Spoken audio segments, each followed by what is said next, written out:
ሰላም ሰላም ውድ ቤተሰቦች እንዴት ቆያችሁልን? ዕለተ ሐሙስ በወጡ እግር ኳሳዊ መረጃዎች ዳግም ተገናኝተናል። እንደተለመደው ለቻናላችን አዲስ ከሆናችሁ ቻናሉን ሰብስክራይብ በማድረግ ቤተሰብ ሁኑ። አሁን ወደ ዕለቱ መረጃዎች አለፍን። አብራችሁን ቆዩ። አርኔ ስሎት ራያን ግራቨንበርች ከአስቶን ቪላ ጋር ለሚደረገው ጨዋታ ከጉዳቱ አገግሞ እንደመለስ ተስፋ ያደርጋል። ነገር ግን አሌክሳንደር ኢሳቅና ከርቲስ ጆንስ ለአስቶን ቪላ ጨዋታ የመረሳቸው ነገር አጠራጣሪ ነው። ራያን ግራቨንበርች ለጨዋታው ለመድረስ ጥሩ እድል እንዳለው አስበው ሌሎቹን እስከ አርብ እንጠብቅ፣ ስለ ሁሉም አላውቅም፣ ግን ራያን ከሁሉም የተሻለ እድል እንዳለው አስባለሁ ሲል አርኔ ስሎት ትላንት ምሽት ተናግሯል። ባርሴሎና ኦሲሜንን በ2026 የክረምት የዝውውር ወቅት በአጥቂ ዝርዝር ውስጥ እንደጨመሩት ሙንዶ ዲፖርቲቮ ዘግቧል።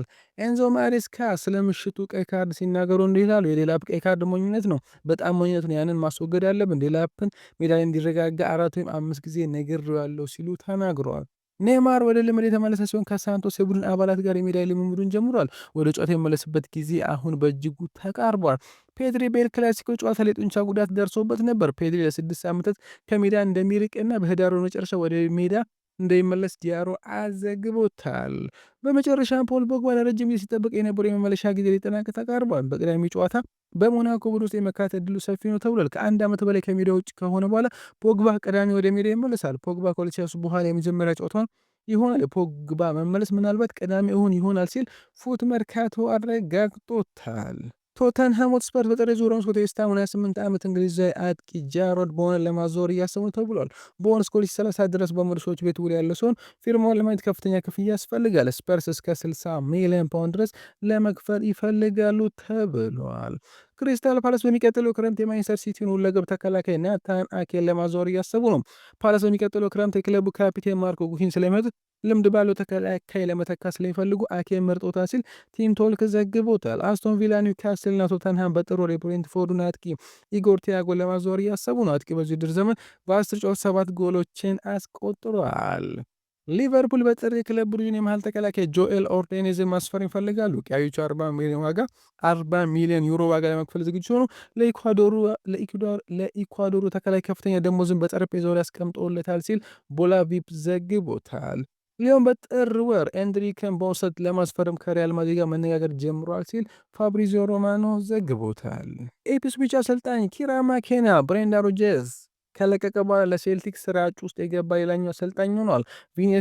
ቪኒሲየስ ጁኒየር በቀጣይ ክረምት ከሪያል ማድሪድ ለመለቅ ያለውን ፍላጎት ተከትሎ በፕሪሚየር ሊጉ ትላልቅ ክለቦች መካከል ፉክክር እንደሚፈጠር ይጠበቃል። ቼልሲና ማንቸስተር ሲቲ በብራዚል ላይ ለረጅም ጊዜ ፍላጎት ቢኖራቸውም አሁን አርሰናል፣ ሊቨርፑልና ማንቸስተር ዩናይትድ እድሉ ከተገኘ የተጫዋች ሁኔታ ይመለከታሉ ሲል ዘሰን ስፖርት አስነብቧል።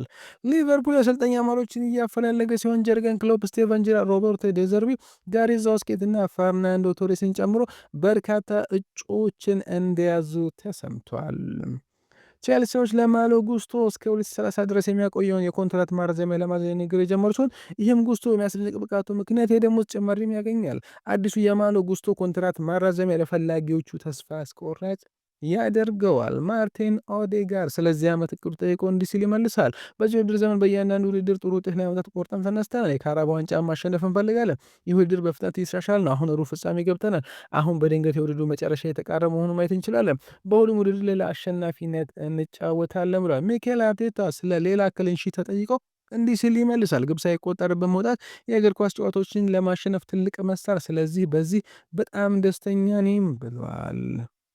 ለሳምንታት በጉዳት ምክንያት ከሜዳ የራቁት የባርሰን ተጫዋች ጆአን ጋርሲያና ዳኒ ኦልሞ ወደ ልምምድ ተመልሶ ይህ በእንዲህ እንዳለ ለኤልቼ ጨዋታ የሌዋንዶውስኪ መገኘት እርግጥ እየሆነ መጥቷል። ቴረል ማላሲያ በጥሩ ማንቸስተር ዩናይትድን ለቆ ሊወጣ ነው። ተከላካይ በሩበን አሞሪም የወደፊት እቅዶች ውስጥ ያለ ወኪሎቹ በጥር ዙር ውስጥ አዲስ ክለብ እንዲያገኝ በንቃት እየፈለጉ ነው ተብሏል።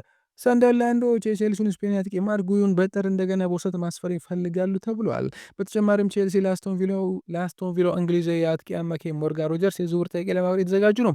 በሌላ በኩል አስቶን ቪላ የሮጀርስን ኮንትራት ለማራዘም እየሰራ ነው ሲል ፋብሪዚዮ ሮማኖ ተናግሯል። ማንቸስተር ሲቲ የፊል ፎደን አዲስ ውል ከ2026 በፊት ማጠናቀቅ ይፈልጋል። አሁን ሁለቱ ወገኖች ንግግሮችን የቀጠሉ ሲሆን በጥቂት ወራት የፎደን ኮንትራት ማራዘም ይፈልጋሉ ሲል ቲቪአር ፉትቦል ዘግቦታል። ዣቪ አሎንሶ ቪኒሲየስ ጁኒየር ይቅርታ መጠየቁን ተከትሎ በጣም ተደስቷል ተብሏል። ዳኒ ካርቫል አሁን በጉዳት ምክንያት ለረጅም ጊዜ ከሜዳ ስለሚርቅ ትሬንት አሌክሳንደር አርኖልድ የቀድሞ ክለቡን ሊቨርፑልን በአንፊልድ የመቅጠም እድሉ ሰፊ ነው ተብሏል። ሳንቲ ኦቫሌ ስፔን ጋዜጠኛ ሲናገር እንዲህ ይላል። በተነገረኝ መሰረት ላሚን ያማል ለዳኒ ካርቫሃል በመልበሻ ክፍል አካባቢ እንገናኝ አላለውም። ላሚ የተናገሩ ትክክለኛ አባባል በመልስ ጨዋታ እንገናኝ የሚል ነበር። እየተወሩ ያሉት ነገሮች ከእውነት የራቁ ናቸው ሲል ጋዜጠኛው ተናግሯል። ራያን ቼርኪ ትላንት ምሽት ግብ ካስቆጠረ በኋላ እንዲህ ሲል ተናግሯል። መጫወት ስለምፈልግ በመመለሴ በጣም ደስተኛ ነኝ። መጫወት ብቻ ነው የምፈልገው። በህይወቴ ውስጥ ደስታ መውሰድና ደስታ መስጠት እፈልጋለሁ። በጉዳት ምክንያት ከሜዳ ስርቅ ደስተኛ አይደለሁም ነበር። አሁን በሜዳ ላይ ስሆን ደስተኛ ነኝ ብለዋል። ሊሳንድሮ ማርቲኔዝ ወደ ልምድ ተመለሰ። አርጀንቲናው ተከላካይ ማርቲኔዝ ባለፈው ዓመት የካቲት ወር ላይ የኤሲኤል ጉዳት አጋጥሞት ለረጅም ጊዜ ከሜዳ መራቁ አይዘነጋም። ማርቲኔዝ በዛሬው ቡድኑ መደበኛ ልምድ እንደተካፈለ ክለቡ ይፋ አድርጓል። ተጫዋቹ በቀጣይ መርሃ ግቦች ለመሳተፍ ግልጋሎት መስጠት ይጀምራል ተብሎ ይጠበቃል። አርሰናል የፓሪስ ሰን ጀርሜን አማካኝ ፋቢያን ሩይዝን ለማዘዋወር እያሰቡ ነው። የግራ እግር ተጫዋቹ ከሪያል ማድሪድ ፍላጎት ስቧል። 43 ሚሊዮን ፓውንድ ዋጋም እንዳለው ፊጂያቼ ዘግቦታል። ጁቬንቱስ በዚህ ሳምንት ኢጎር ቱዶርን ከስራ ማሰናበቱ ተከትሎ አዲስ አሰልጣኝ እየፈለጉ ሲሆን ሉቺያኖ ስፓሌቲ እንደሚረከብ ይጠበቃል። ሆኖም ግን ከ2000 እስከ 2004 ባለው ጊዜ ውስጥ በጁቬንቱስ ቡድን ውስጥ የነበረው ኤንዞ ማሬስካን በቱሪን ውስጥ ካለው ክፍት የአመራር ሚና ጋር ተያይዟል። ጁቬንቱስ በዓመቱ መጨረሻ ማሬስካን ለመውሰድ ፍላጎት አላቸው ተብሏል። ጄሚ ጊተንስ ለቼልሲ የመጀመሪያ ጎል ማስቆጠርና ጨዋታውን ማሸነፍና ወደሚቀጥለው ዙር ማለፍ በጣም ልዩ ሆኖ ተሰማኝ። ምሽት ላይ ወደሚቀጥለው ዙር ማለፍ በመቻላችን የበለጠ በጣም ደስተኛ ነበርኩ። የቡድን አጋሮቹ በጣም ጥሩ ነበሩ። በግላቸው ሲያወሩ ቆይቷል። በሜዳ ላይ ምን ማድረግ እንዳለብኝ ምን ማድረግ እንደሌለብኝ ረድቶኛል። ሁሉም ሰው ረድቶኛል። አሁን ግብ በማስቆጠሬ እጅጉን ተደስቻለሁ ሲል ከትላንት ምሽቱ ጨዋታ በኋላ ተናግሯል። ቪቲኒያ በባላንዶር 3 ደረጃ ስለማጠናቅ ተጠይቆ እንዲህ ሲል ይመልሳል። ባላንዶር ለማሸነፍ ሁልጊዜ ጥሩ ቦታ ላይ መሆን ታልማል። ይሄ መጨረሻው ልም ነው። ነገር ግን አንድ ሰው በ12 ዓመቴ ላይ ሆኜ በ25 ዓመቴ በባላንዶር ሶስተኛ እንደመሆን ቢነገር ይኖሩ አላምንም ነበር። ከጓደኞች ወይም ከቤተሰቤ ጋር ሲሆን ሶስተኛ ደረጃ ላይ መድረሴ ምን ያህል አስደናቂ ስኬት እንደሆነ እንድገነዘብ ያደርጉኛል። ስለዚህ እዛ ለመቆየት ወይም የተሻለ ነገር ለማድረግ የመችለውን ሁሉ ማድረግ አለብኝ ብለዋል። ውድ ቤተሰቦች ለዛ የነበረው ቆይታ በዚያ በቃ። መልካም ምሽት። ቻናሉን ሰብስክራይብ ማድረግ እንዳይረሳ።